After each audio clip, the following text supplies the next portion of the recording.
ప్రభువైన ఇశ్రాయేలు పరిశుద్ధ దేవునికే శాశ్వత కాలము మొదలుకొని శాశ్వత కాలము వరకు స్తుతి కలుగునుగాక. ఆమెన్. ప్రభునందు ప్రియులైన మీలో ప్రతి ఒక్కరికి మన ప్రభువైన యేసుక్రీస్తు శ్రేష్టమైన నామమున మా యొక్క హృదయపూర్వక వందనాలు తెలియజేస్తూ ఉన్నాం. గత వారాల్లో ఇర్మియా గ్రంథపు ధ్యానములో మొదటి అధ్యాయం మొదటి వచనము సందేశాన్ని ఆలకించాం. ఈరోజు ఇర్మియా గ్రంథం మొదటి అధ్యాయములో నుండి రెండవ వచనం ఆమోను గూర్చి మనం ధ్యానం చేసుకోబోతూ ఉన్నాం. దయచేసి మీ బైబిల్ గ్రంథాన్ని తెరిచి ఇర్మియా గ్రంథం మొదటి అధ్యాయం రెండవ వచనం చదువుతూ ఉండగా ఆలకించండి.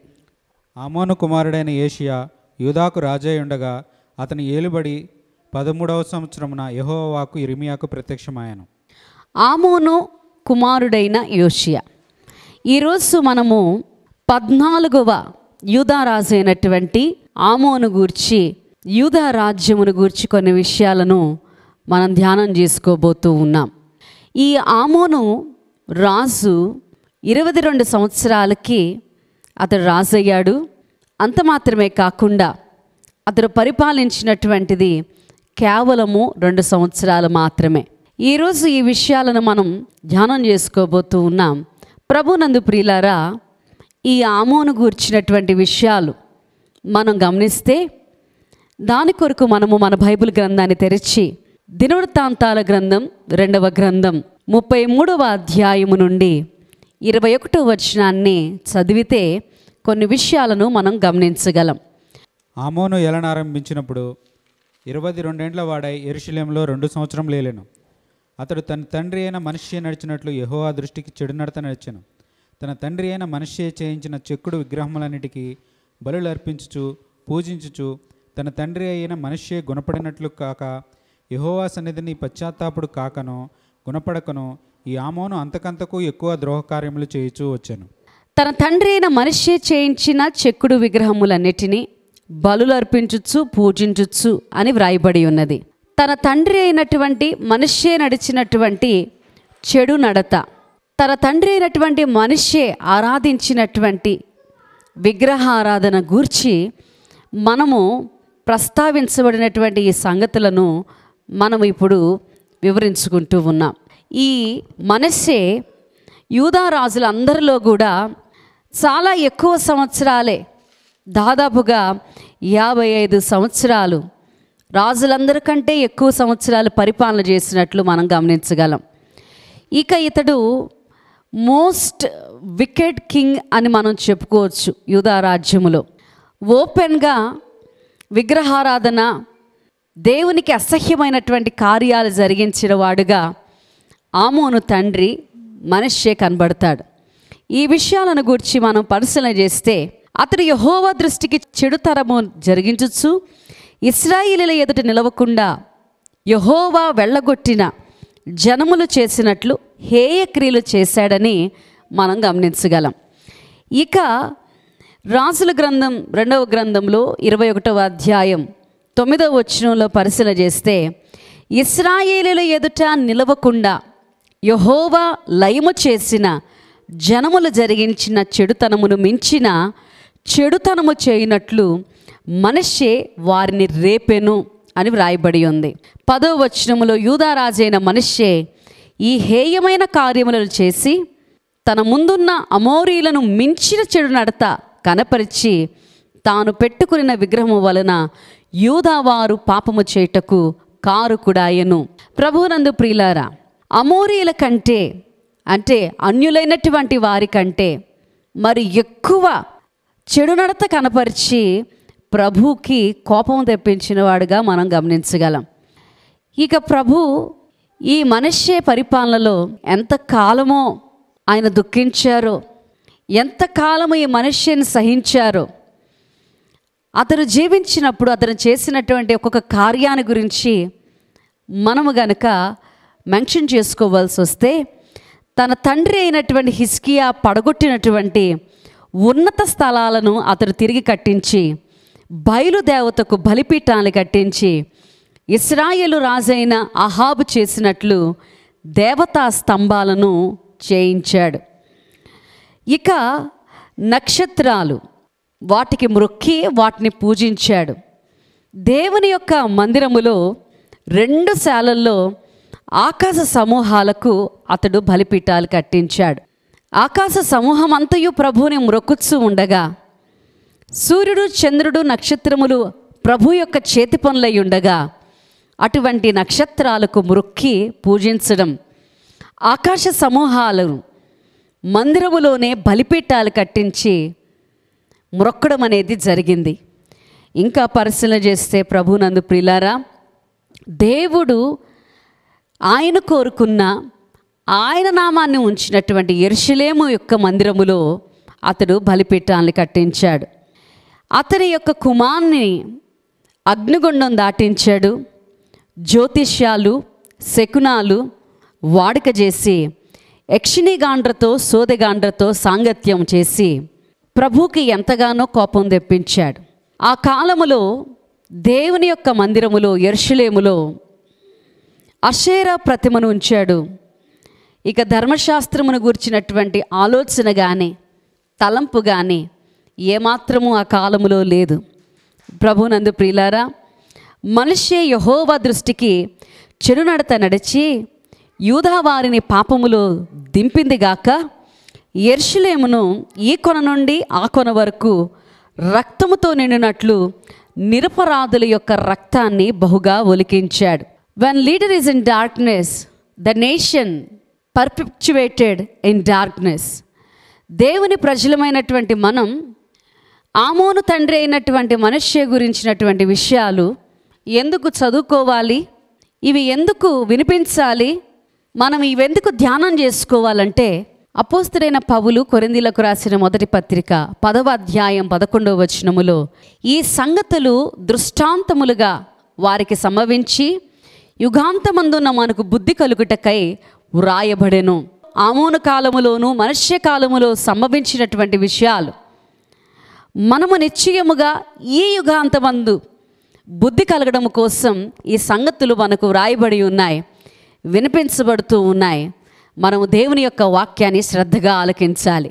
మనష్షేను గురించినటువంటి విషయాలు 15వ అధ్యాయం 4వ వచనములో మనం పరిశీలన చేస్తే, యూదా రాజైన హిజ్కియా కుమారుడగు మనష్షే యెరూషలేములో చేసిన క్రియలను బట్టి భూమి మీదనున్న సకల రాజ్యముల్లోనికి ఇటు అటు చెదరగొట్టబడినట్లు వారిని అప్పగించుచున్నాను అని ప్రభువు మాట్లాడుతున్నారు. మనం వింటూ ఉంటాం కదండి, యథా రాజా తదా ప్రకారం అని. రాజు చేస్తూ ఉన్నాడు. ఇక ఆ రాజ్యములో ఉన్నటువంటి వారందరూ కూడా పాపములోనికి దింపబడ్డారు. ఈ కొన నుండి ఆ కొన వరకు నిరపరాధుల యొక్క రక్తాన్ని ఒలికించాడు అనే మాటలో హెబ్రీలకు రాసిన పత్రిక 11వ అధ్యాయములో 37వ వచనములో ఈ మనష్షే రాజ్య పరిపాలనలోనే పరిశుద్ధుడైనటువంటి ప్రవక్త అయినటువంటి యెషయా సైతము ఖడ్గము తీసుకొని 2 భాగాలుగా అతడు చంపాడు. ఇలాంటి భయంకరమైనటువంటి పరిస్థితిలో ఉన్నాడు. ప్రభునందు ప్రియులారా, తన కుమారుని అగ్నిగుండాన్ని దాటించడం అంటే దేవతలు దేవుళ్ళు అనబడినటువంటి విగ్రహాలకు సంబంధించి వాటికి అర్పించేటువంటి అగ్నిగుండములో వేసేటువంటి పరిస్థితులను కూడా ఆ కాలములో మనం చూడగలం. ఆ కాలములో అష్షూరీయులు ఆధిపత్యములో ఉన్నారు. వారికి సంబంధించినటువంటి దేవతలు దేవుళ్ళ చేత వారు పురికొల్పబడి వారు చెడిపోతే వారికి మించినటువంటి చెడు నడత నడిచి ప్రభువుని దుఃఖింపజేసిన వారిలో మనష్షే కనబడతాడు. ప్రభునందు ప్రియులారా, చిన్న వయసు నుంచి మనష్షే ఎలాగైతే రాజ్యాన్ని పరిపాలన చేస్తున్నాడో ఆమోను చూస్తున్నాడు, ఎలాగా అతడు ప్రవర్తిస్తున్నాడో చూస్తున్నాడు. అతడు చేస్తున్నటువంటి ఈవిల్ ప్రాక్టీసెస్, అతడు చేస్తున్నటువంటి ఈవిల్ డూయింగ్స్ అన్నిటిని కూడా ఆమోను చూస్తూ ఉన్నాడు. ఒకానొక సమయములో అష్షూరీయులు దండెత్తి అష్షూరు సైన్యాధిపతులు మనష్షే మీదకి వచ్చినప్పుడు అతన్ని చెరపట్టుకొని పోయి బబులోను దేశానికి తీసుకుని వెళ్ళారు. అతడు బంధించబడినటువంటి ఆ స్థితిలోనే శ్రమలో ఉన్నప్పుడు మన ప్రభువైన దేవాది దేవునికి మొరపెడుతూ ఉన్నాడు. దినవృత్తాంతాల గ్రంథం 2వ గ్రంథం 33వ అధ్యాయం 10వ వచనం నుండి 20వ వచనం వరకు గల వాక్య భాగములో మనం గమనించగలం. అతడు శ్రమలో ఉన్నప్పుడు తన దేవుడైన యెహోవాను బతిమాలుకొనగా, తగ్గించుకొని మొరలిడగా, రాజ్యమునకు యెరూషలేమునకు అతన్ని తిరిగి తీసుకొని వచ్చాడు. అప్పుడు యెహోవా దేవుడై ఉన్నాడని అతడు తెలుసుకుని ఉన్నాడు. ప్రభునందు ప్రియులారా, మనిషి యొక్క జీవితంలో మనం గమనిస్తే, అతడు ఎప్పుడైతే అష్షూరీయుల చేత బంధించబడ్డాడో, శ్రమలో ఉన్నాడో, అతడు పశ్చాత్తాపపడుతూ ఉన్నాడు, మొరపెడతా ఉన్నాడు, దేవుడైన యెహోవాను బ్రతిమాడుకుంటూ ఉన్నాడు. ఈ విషయాలన్నీ కూడా తన కుమారుడైనటువంటి ఆమోను గమనిస్తూనే ఉన్నాడు. మనిషి యొక్క 55 సంవత్సరాల యొక్క రాజ్య పరిపాలనలో ఎంత దుఃఖింపజేసినా, ప్రభుకి ఎంత ఆయాస్కరంగా జీవించినా కానీ, అతడు శ్రమలో ఉన్నప్పుడు పశ్చాత్తాపపడుతూ ఉండగా, అతడు మొరపెడుతూ ఉండగా, అతడు దేవాది దేవునికి బతిమాలుకుంటూ ఉండగా, శ్రమలో నుండి మనిషిని ప్రభు విడిపించాడు. ప్రభునందు ప్రియులారా, ఈరోజు మన ద్రోహ కార్యాలను ప్రభు లక్ష్యం చేయట్లేదు. మన అపరాధాలను, అవిధేయతలను, పాపమును ప్రభువుని ఎంతగా దుఃఖింపజేస్తూ ఉన్నామో, ఈ అసహ్య కార్యములన్నిటిని కూడా ప్రభు ఏమాత్రము లెక్కించట్లేదు. ప్రభు ఈరోజు మనలో ప్రతి ఒక్కరిని కూడా ఈ శ్రమ దినమున నువ్వు కృంగిపోయి ఉన్నావని ఆయన ఎరుగుదురు. శ్రమ వచ్చింది, ఏమాత్రం మనిషి కృంగిపోవట్లేదు. అతడు మొరపెడుతున్నాడు, పశ్చాత్తాపపడుతున్నాడు, అతడు ప్రభు సన్నిధిలో బతిమాలుకుంటున్నాడు. ఈరోజు నీవు శ్రమలో ఉన్నావు, కృంగిపోవద్దు. దేవుని యొక్క సన్నిధిలో పశ్చాత్తాపపడు, ప్రభు యొక్క సన్నిధిలో మొరపెట్టు, ప్రభు సన్నిధిలో బతిమాలుకో. ప్రభు మనిషిని ఏమాత్రము దాటిపోలేదండి. అప్పటికి తనకిష్టమైనటువంటి తన ప్రజలైన వారిని పాపములో దించినవాడుగాను, ఈ కొన నుండి ఆ కొన వరకు నిరపరాధుల యొక్క రక్తాన్ని చిందించిన వాడుగా ఉన్నప్పటికీ, దేవాది దేవుడు తన శ్రమ కాలములో, ఆ కష్ట సమయములో అతనిని విడిపించాడు. తిరిగి యెరూషలేమునకు తీసుకుని వచ్చి రాజుగా చేశాడు. యెహోవా దేవుడై ఉన్నాడని తెలుసుకున్నటువంటి మనిషి గుణపడ్డాడు. ప్రభునందు ప్రియులారా, ఈరోజు ఆమోను గురించి మనం చెప్పుకుంటున్నాం. ఆమోను యొక్క జీవితములో అతడి యొక్క పరిపాలన చేసింది 2 సంవత్సరాలే, కానీ ఆ 2 సంవత్సరాల్లో తన తండ్రి చేసినట్లు, నడిచినట్లు, ప్రవర్తించినట్లు ఆమోను ప్రవర్తించాడు. కానీ ఇక్కడ మనం గమనిస్తే దినవృత్తాంతాల గ్రంథం 2వ గ్రంథం 33వ అధ్యాయం 23వ వచనాన్ని గనక మనం పరిశీలన చేస్తే, తన తండ్రి అయిన మనిషి గుణపడినట్లు యెహోవా సన్నిధిని పశ్చాత్తాప్తుడు కాకను గుణపడకను ఈ ఆమోను అంతకంతకు ఎక్కువ ద్రోహ కార్యములను చేయుచు వచ్చెను. తన తండ్రి అయినటువంటి మనిషి రాజ్యములో, పరిపాలనలో అతడు చేసినటువంటి చెడు నడతంతా చూచాడు. మరి అమోరీలకు, మనిషి అష్షూరీయులకు ఎలా పట్టుబడ్డాడో, అష్షూరీయులు ఎలా బంధించారో, బంధించబడినప్పుడు అతడు శ్రమలో ఉన్నప్పుడు ఎలా మొరపెట్టాడో, పశ్చాత్తాపపడ్డాడో, ఎలాగ ప్రభువుని బతిమాలుకున్నాడో, మరలా ప్రభు ఆ బంధకాల నుండి విడిపించి తిరిగి యెరూషలేమునకు ఎలా నడిపించాడో అన్నీ తెలుసు కదండి ఆమోనికి. అయినప్పటికీ ఏమాత్రము గుణపడక, ఏమాత్రము పశ్చాత్తాపపడక, ప్రభు వైపు తిరగక, మొరపెట్టకుండా దేవుని యొక్క సన్నిధిలో ద్రోహకార్యాలు చేసి ప్రభుకి అసహ్యమైనటువంటి కార్యాలను, హేయకృత్యాలను చేసి అంతకంతకు ఎక్కువ ద్రోహ కార్యములను ఈ ఆమోను చేయుచూ వచ్చెను అని వ్రాయబడి ఉన్నది. అందుచేతనే తన సేవకులు అతని మీద కుట్ర చేసి చాలా షార్ట్ పీరియడ్లోనే అతడు చనిపోయినట్లుగా మనం గమనించగలం. ప్రభునందు ప్రియులారా, ఈ సంవత్సరములో ఈ ఆరంభములో ప్రభువు కోరుకుంటున్నారు. మనము కూడా అనేక విషయాల్లో, లోక సంబంధమైనటువంటి విషయాల్లో మనలో చాలామంది మరలు కొల్పబడి పడిపోతూ ఉన్నాం. ఇక మన చుట్టూ ఉన్నటువంటి అన్య సంబంధమైనటువంటి విధానాలు, ఆచారాలు, ఈ పద్ధతులన్నీ కూడా మన మీద బాగా ఇన్ఫ్లుయెన్స్ చేస్తూ మన మీద ఆధిపత్యం చేస్తున్నాయి. మన చుట్టూ ఉన్నటువంటి ఈ జెంటైల్ ఎన్విరాన్మెంట్కి స్లేవ్స్ అయిపోయాం అన్నటువంటి విషయాన్ని మనం గమనించడానికి ప్రభు ఈ అవకాశాన్ని సందేశం ద్వారా అందిస్తూ ఉన్నారు. చిన్న చిన్న విషయాల్లో చిన్నపిల్లలకి చెవులు కుట్టించాలనో లేదా వెంట్రుకలు తీయాలనో విగ్రహ సంబంధమైనటువంటి స్థలాలకు వెళ్ళిపోవడం అది ఎంతవరకు మంచిదంటారు? గమనించండి. దేవుని ఆరాధించేటువంటి వారు ఆత్మతోనూ సత్యముతోనూ ఆరాధించాలని దేవుని వాక్యం ప్రకటిస్తూ ఉండగా మీరు అడగొచ్చు, మరి ఇన్ని విషయాలు మా ఎదుట పెట్టారు, మరి ఈ సంబంధించినటువంటి ఈ వీడియోస్ నుండి కానీ, ఈ పనుల నుండి కానీ, ఈ అడిక్షన్ నుంచి కానీ బయటపడాలంటే ఏం చేయాలి అని ఒకవేళ మీరు అడిగితే ఈ ప్రశ్నకు సమాధానం లేకుండా లేదు. దేవుని యొక్క కృపను బట్టి మీ ప్రశ్నలకు, మీకు కలిగినటువంటి సందేహాలకు ప్రభు ఇస్తున్నటువంటి పరిశుద్ధాత్మ ప్రేరేపణ వలన కొన్ని విషయాలు ఈరోజు చెప్పడం జరుగుతుంది.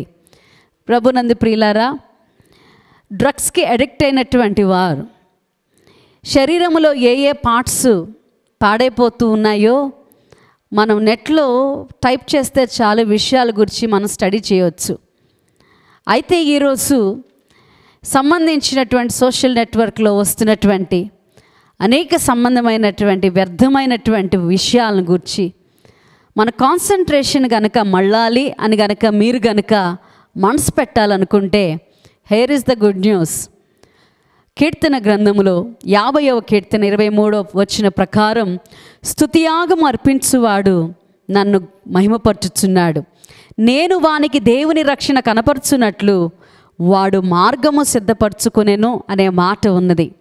మరి మీరు కూడా బైబిల్ గ్రంథాన్ని తెరిచి చదివేటప్పుడు దేవునికి సంబంధించినటువంటి పేర్లను గూర్చి భక్తులు, పరిశుద్ధులు వారు ఎలాగ ప్రభువుని ఆరాధిస్తూ గణపరుస్తూ ఉన్నారు, ఏ మాటలు శ్రేష్టమైనటువంటి పదాలతో ప్రభువుని మహిమపరిచారో ఆ ప్రభు యొక్క మాటలను మీరు స్తుతియాగముగా రిపీటెడ్గా చెప్తూ ఉండండి.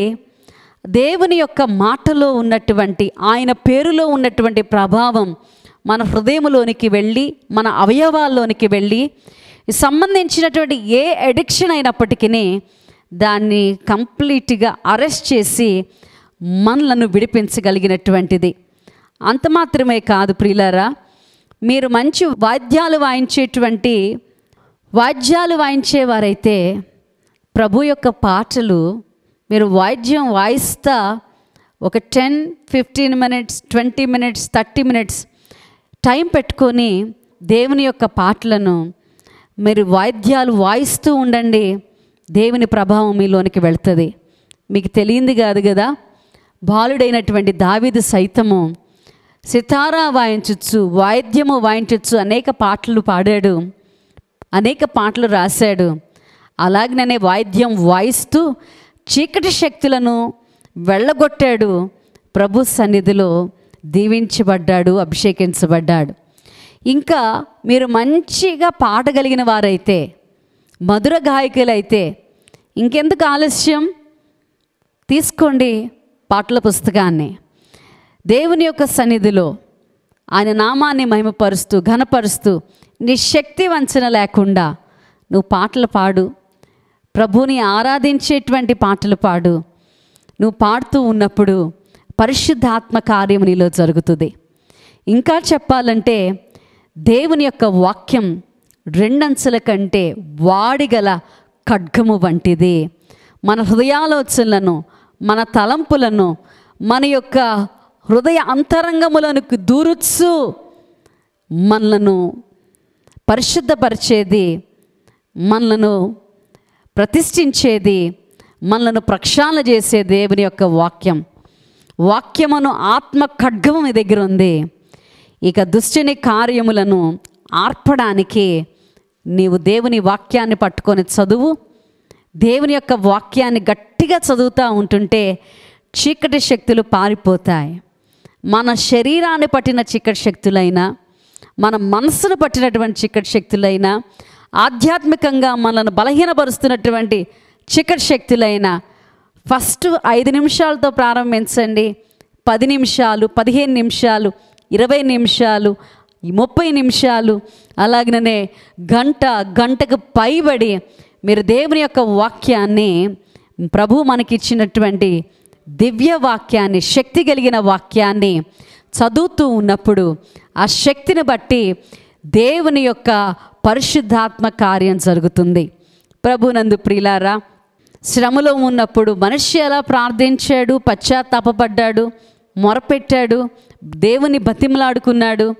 మన మొక్కాళ్ళ మీద ఉండి కన్నీరు కార్చి ప్రార్థిస్తే శ్రమలో నేను అతనికి తోడై ఉంటానని 91 సామ్లో ప్రభు ప్రామిస్ చేశారు కదా. నా శ్రమలో నేను యెహోవాకు మొరపెట్టి తిని, నా దేవునికి ప్రార్థన చేసి తిని, తన పరిశుద్ధ ఆలయములో నుండి యెహోవా నా మొర వినెను అని మన పితరుడైనటువంటి దావీదు తన అనుభవాన్ని రాస్తూ ఉన్నాడు. ఇక యాకోబు గారు, మీలో ఎవరికైనా శ్రమ సంభవించినా అతడు ప్రార్థన చేయాలంటున్నాడు.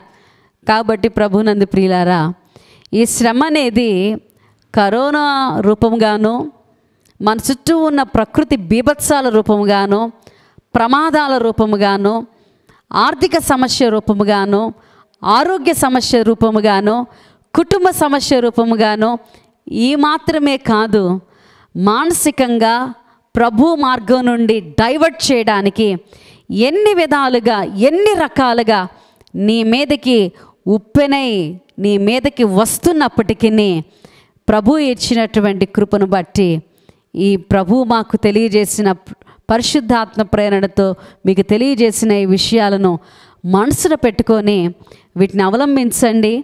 తప్పక మీరు మంచి రిజల్ట్స్ పొందుకుంటారు, మీరు విడుదల పొందుతారు, మీరు మాకు సాక్ష్యాలు చెప్తారు.